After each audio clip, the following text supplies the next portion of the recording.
ఎవరు పంపించారు? రికార్డ్ అవుతుంది. శ్రీనాథ్ అని చెప్పావు. ఏం చేస్తున్నారు ఇక్కడ? బియ్యం కొంటున్నారు. బియ్యం ఎవరి కింద కొంటున్నారు? శ్రీనాథ్. ఎందుకు కొంటున్నారు? ఎంత రేటు కింద ఎంత కొంటున్నారు? 15 రూపాయల లెక్క. మిమ్మల్ని పంపించింది శ్రీనాథా? పేరేంటి అసలు? పూర్తి పేరేంటి? మిమ్మల్ని పంపించిన అతను ఎవరు? మండవ శ్రీనాథ్. ఎక్కడ అతను? మూలపాడు. సరే, ఈ తాళ్ళు ఏంటి, ఈ సంచులు ఏంటి? ఒకసారి సంచులు ఏమున్నాయి? బియ్యం ఉన్నాయా? ఆ కాట మీకు ఎంత ఇస్తారు రోజుకి? 600. అతని కింద మీరు పని చేస్తున్నారా? ఎన్నాళ్ళ నుంచి పని చేస్తున్నారు? 3 రోజుల కింద. 3 రోజుల నుంచి. మీ ఎక్కడ నేటివ్ ప్లేస్ ఎక్కడ? జగ్గేపేట నుంచి మిమ్మల్ని తీసుకొచ్చి ఇక్కడ కూలి ఇచ్చి పని చేపిస్తున్నారా? మాకు 7 చుట్టాలు ఉన్నారు, ఇక్కడ చేసుకుంటున్నాం. ఏ పనులు దొరక ఇక్కడికి వచ్చి ఈ పని చేస్తాం. ఈ పని చేయాల్సిన పని ఉంది. ఏ పనులు దొరక ఈ పని చేస్తాం. ఏ పని దొరకకపోతే దొంగతనాలు ఇవన్నీ కూడా చేస్తారా? అసలు రేషన్ వ్యాపారం అనేది తప్పు అనేది మీకు తెలీదా? తెలీదా?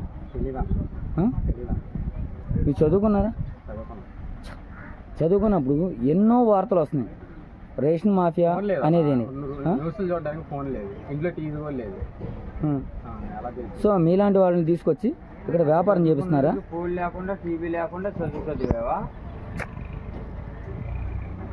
లేనోళ్ళు ఇంట్లో ఏం లేవు అన్న.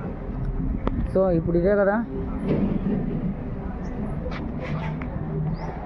అధికారులు వస్తారు. అధికారులు వచ్చినప్పుడు మీరు ఇలా చెప్పింది మొత్తం అధికారులు దృష్టి తీసుకెళ్తాం. ఓకేనా? మీరు చేసి తప్పు ఇలాంటివి చేయకూడదు. రేషన్ మాఫియా అనేది చట్టబద్ధంగా అది క్యాన్సిల్ చేస్తుంది. తప్పు అది. మీకు తెలిసి వచ్చారో తెలియక వచ్చారో నాకైతే తెలియదు, కానీ తెలియక వచ్చారా?